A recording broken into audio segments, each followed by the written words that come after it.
between Arsenal and Hadjuk Split from Yugoslavia. Arsenal 2-1 down from the first leg. The half-time score in the second leg is 0-0. And in the second half, we'll be hearing from Peter Jones.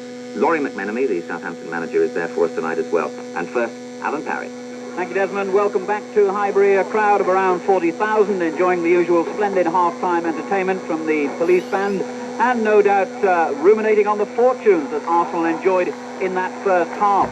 People say in Europe that to come away from an away leg with only a 2-1 deficit is a good result. Indeed it is. But it still means that you have an awful lot to do in the second leg, as Arsenal have found to their cost in this first 45 minutes here tonight. And I noticed straight away as the Arsenal players begin to take the field that they have indeed made a substitution. And John Kosmina, the Australian player, a striker who did play, in fact, in the first leg in which he was injured in Split, is on the field. I'll tell you in a few moments who's gone off.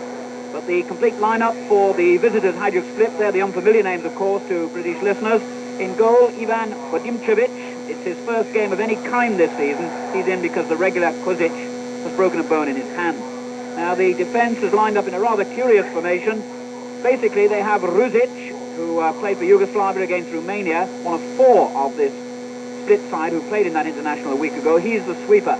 In front of him are number 2, Primorac, number 4, Lukatin, number 5, Tarusevic, and number 3, Krstovic, the man who was booked in the first half.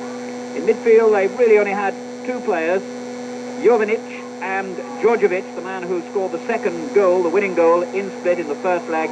And up front, really, most of the time, it's just been Şengül on his own, with occasional support from the magnificent captain, Šuljak. No substitutions in that Split side. As the second half gets underway, I'll give you the Arsenal side in a moment. Arsenal attacking from right to left as we sit high over the halfway line. Arsenal, of course, in red shirts and white shorts, and the Yugoslavs dressed in white shirts, blue shorts, and blue stockings. Arsenal have won a free kick straight away, and Brady hits a long, deep ball towards the edge of the Yugoslavs' penalty area, but the number 2, Primorac, just allows it to go out of play for a goal kick.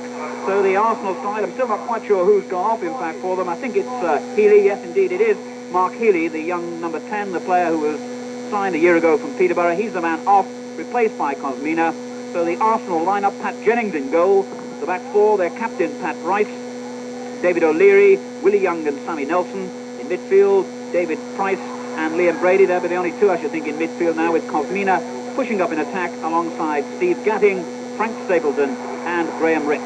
So Arsenal on the attack once again then, winning the ball back from that Hadjuk goal kick. The ball played into the penalty area by Split, and a good shot coming in then on the turn on that far side of the field by Kosmina. Difficult one for him to reach at. He had to reach out his foot all the way, managed to get in a shot. It was inevitably a weak effort and saved by Vodimčević in the Yugoslav goal. His kick upfield finds surely Frank Stapleton in an offside position. And I should think, Laurie McMenemy, the frustrations of playing against an offside trap must be a very difficult thing for forwards to cope with. Well, it is, and then you get this sort of thing where the goalkeeper's taken half an hour to get the ball and knock it back, and it's very frustrating, but it goes hand in hand with a team who are well drilled this sort of game. And you've got to keep telling your players to be patient and to keep their heads, and above all to keep your organisation, because they're just waiting for a little chink, and then in they go. So 2 minutes of this second half gone. Arsenal with a substitution. Kosmina, the Australian striker, on for Healy.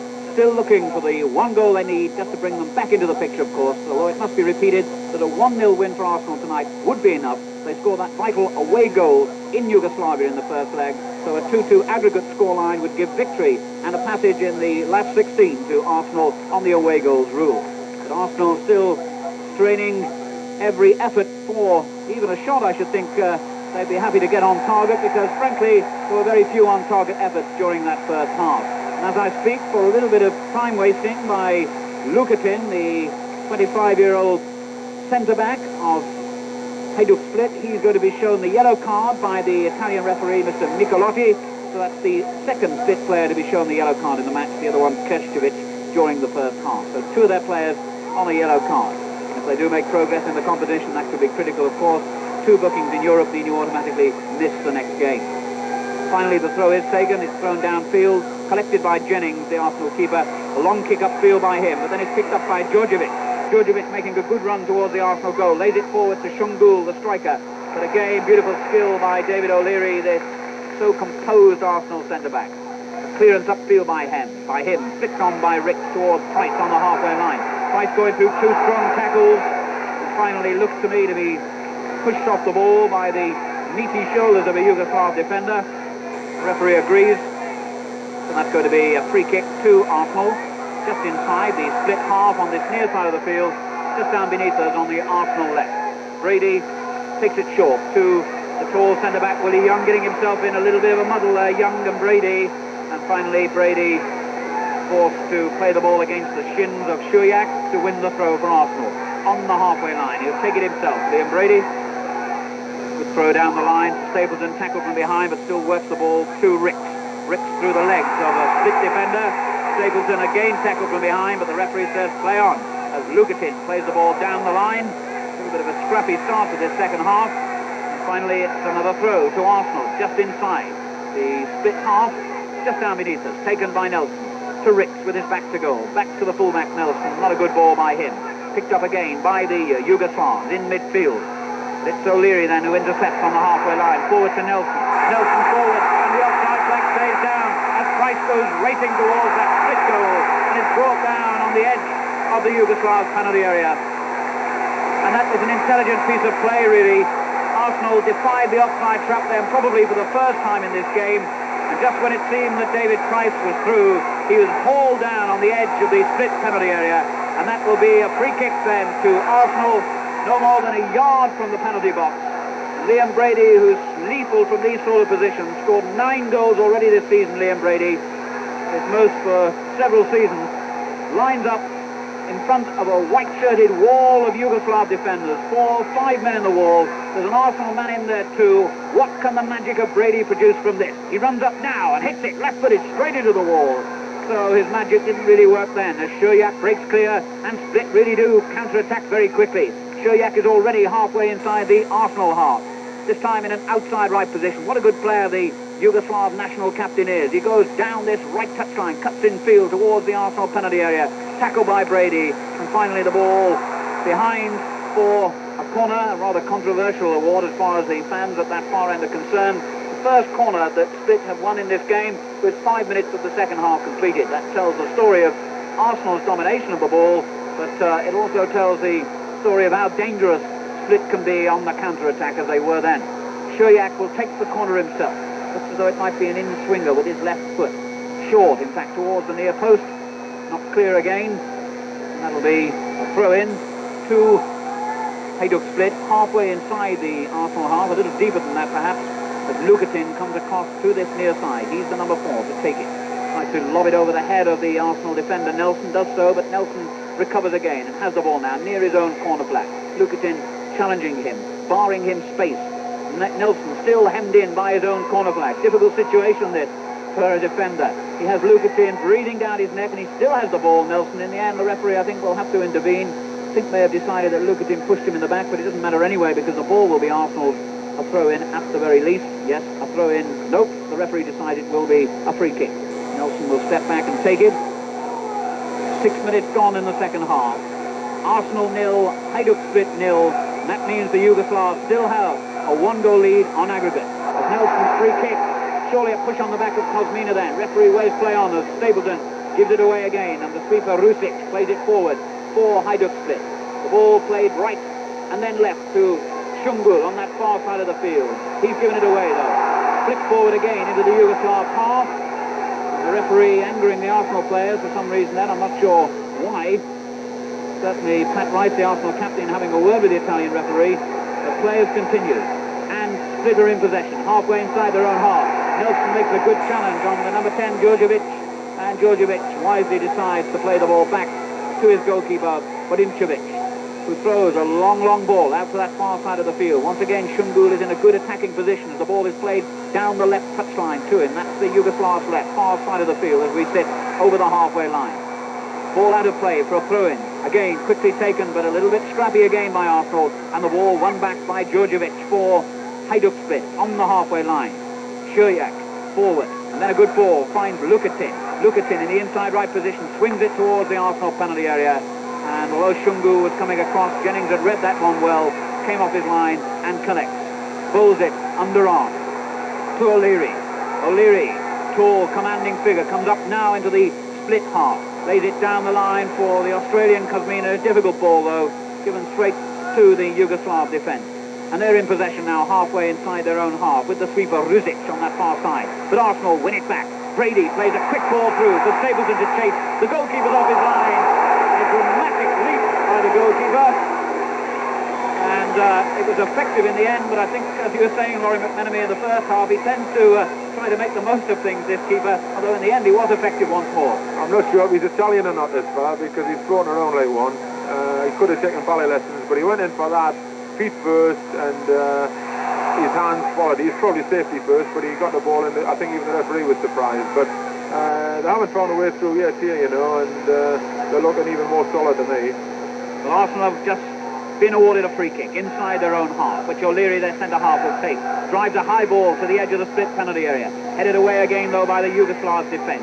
Then Djurdjevic heads it clear to Jovinic. Jovinic, a long ball for Shungul, the ever-willing, ever-chasing Shungul. But this time, he's again overwhelmed by Arsenal defenders. And Arsenal back in possession with their goalkeeper, Pat Jennings. A long throw upfield towards the halfway line, controlled by Ricks. Back to the centre-back, Willie Young. And then a big poof upfield by Willie Young, but it's not a bad ball either. Picked up by Rice in the outside left position. Good ball in field to Stapleton. Stapleton with his back to goal, surrounded by defenders, laid it off to Ricks. Ricks forward into the penalty area. Price chasing it, but then it's took away by Peruzovic to that far side of the field. 7 internationals in this Yugoslav team. 5 of them were in Yugoslavia's World Cup squad in 1974. That's the experience that they possess, and they really have shown it tonight. But they're under pressure once again.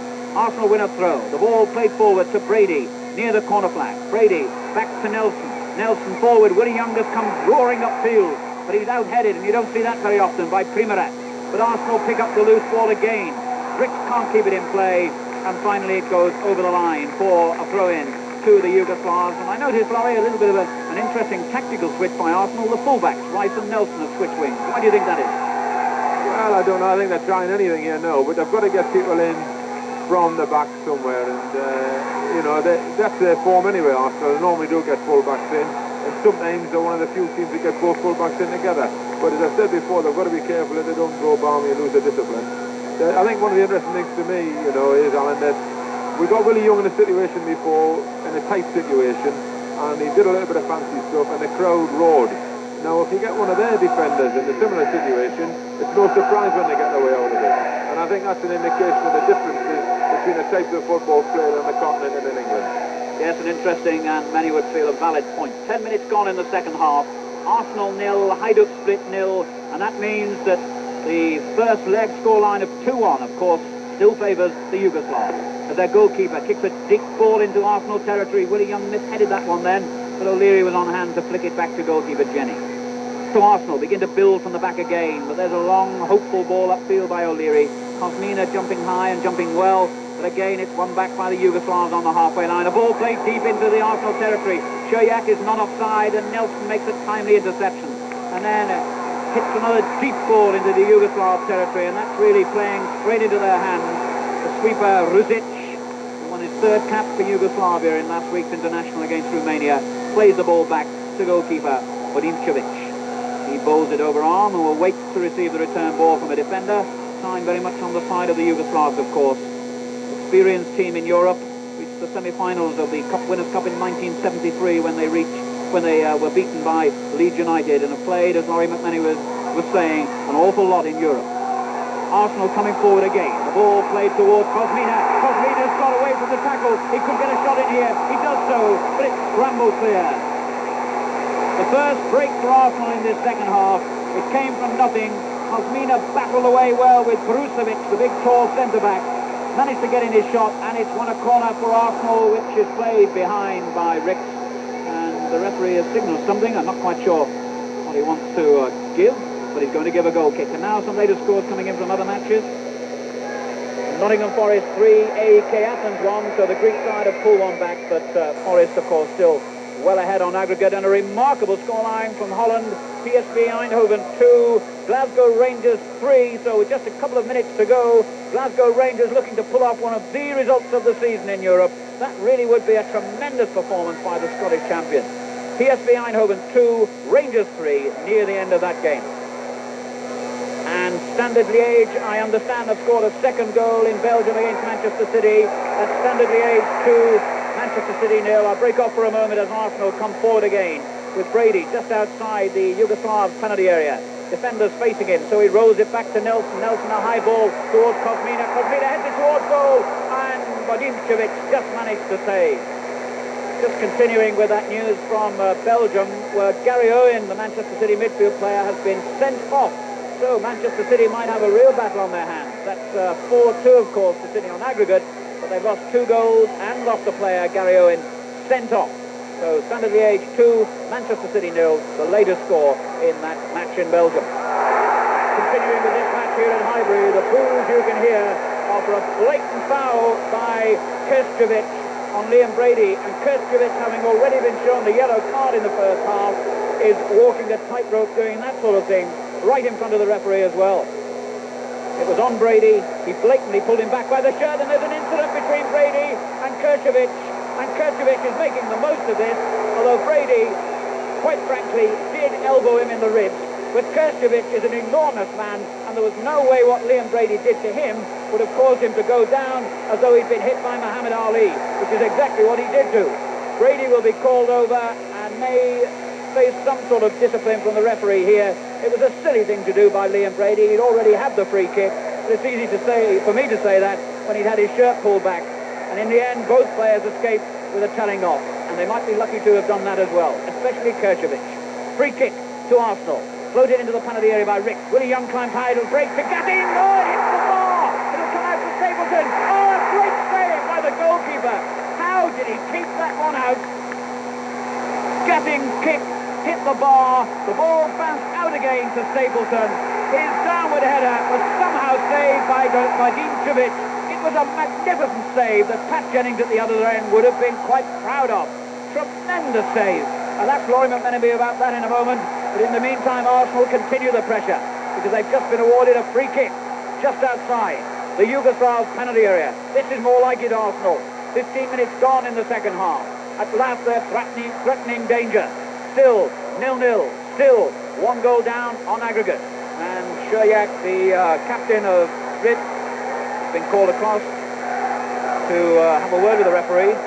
But anyway, it'll be a free kick to Arsenal, just outside the penalty area. Floated in high again, defenders climb for it, a whole posse of players go up, and finally the ball is hooked clear towards the halfway line, and another quick counter-attack on. But not a good ball, out of play it goes. What about that save, Laurie McMenemy? Tremendous save, one of the best I've seen for a long, long time, because the volley from the laddie, the midfield lad, was tremendous, hit the crossbar, and there's no way he could have seen that until it went through on massive bodies, and he went down and he didn't even try to catch it, he pushed it away cleanly, very decisive, a great volley and good pressure now from Arsenal, and they're really bringing the worst out in this job because they're body checking and pulling the shirts a little bit, but it's got to be a good time for Arsenal, and the crowd are lifting them as well now. It's becoming a very good game. 16 minutes gone in the second half. Arsenal go forward again. Nelson, a high ball. Willie Young's up there once again, battling inside the penalty area. Stapleton gets the header into confusion for a moment, and almost fatal confusion by the Yugoslav defenders before Vadimčević comes off his line to collect the ball. Well, Highbury really lifting it now. The atmosphere tremendous as Arsenal beginning to put the pressure on, but now under pressure themselves as the Yugoslavs make another intelligent break with Djordjevic just outside Arsenal's penalty area. Goes forward, hits the shot straight against Nelson, and that'll be a corner. So the Split win their second corner of this exciting second half. It certainly saves the action and the excitement and entertainment for this second half, Laurie. Kosmina's made a difference, you know, because he's quite a big lad, and he looks very like David Price, in fact, the blonde lad. And he's given Frank Stapleton some support down the middle, and the backmen have got their hands full now, because the sweeper has not just got space to mark, he's got a man there as well. But they've had a corner then, wasted it. They're not worried too much about that. They're just pleased with a little bit of relief, I think. Yes, Djordjevic hammering the corner behind the Arsenal goal. So that'll be a goal kick, and Arsenal really need to keep this impetus going, of course. Hitting the bar and bringing out a quite magnificent save by Vadimčević, the Split goalkeeper. Arsenal going forward again then. The ball played to Brady in the outside left position. He'll win a throw-in. Dashes across to the track surrounding this Arsenal pitch to collect the ball himself. Then throws it, leaves it rather to Nelson. Nelson looking for a long throw perhaps into the Split penalty area. Backs up again. waiting still for man to move into intelligent position. Now comes up Nelson and throws it towards the near post, a push in the back on Cosmina.